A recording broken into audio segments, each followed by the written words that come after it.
భీష్ముడు అలాగే అనుకోవాలి కదా, మరి త్యాగం వృధా అవ్వాలని అనుకున్నా కూడా పోలేకపోయాడు ఎప్పుడు. అందుకే ఆయన బాధపడ్డాడు ఏమిటంటే, శ్రీకృష్ణుడు చక్రం ఎత్తాక దా వేసే వేసే వేసే, నన్ను వధించు దేవుండు దిక్కు నాకు, కరికి లంఘించు శంగంబు కరణి మెరసి నేడు భీష్ముని చంపుదు నిన్నుగాతు అనుచు అనుచు దేవుండు దిక్కు నాకు.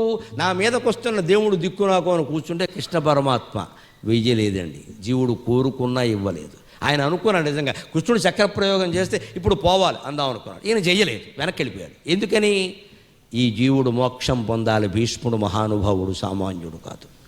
ఈ స్థితిలో ఈయన్ని నేను చంపేస్తే మోక్షం పొందడు. ఎందుకంటే ఇంకా బంధాలు ఉన్నాయి, లేకపోతే ఇంత యుద్ధం చెయ్యడు. అసలు యుద్ధం మానేసి కూర్చునేవాడు. చేశాడు అంటే బాధ్యతలు, బరువులు ఏవో ఉన్నాయి పాపం ఇంకా.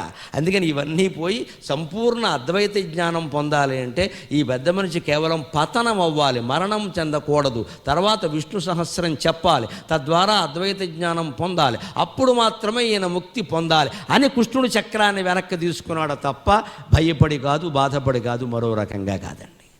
అందుకే చివరి వరకు ఉంచి 58 రోజుల పాటు అలా మా అంపశయ్య మీదే పడుకున్న వాడికి కృష్ణుడు ఇచ్చిన వరం ఏమిటో తెలుసా? తెలియకుండానమ్మా పడిపోయిన వెంటనే 2-3 రోజులు యమబాధ పడ్డాడండి. బాణాలు గుచ్చుకుంటుంటే ఏమిటది, గుండు సూది గుచ్చుకుంటే తట్టుకోలేము. అర్జునుడు బాణాలు అందులో అవి గుచ్చుకుంటుంటే తట్టుకోలేకపోతుంటే ఒక్కరోజు పడ్డాడు.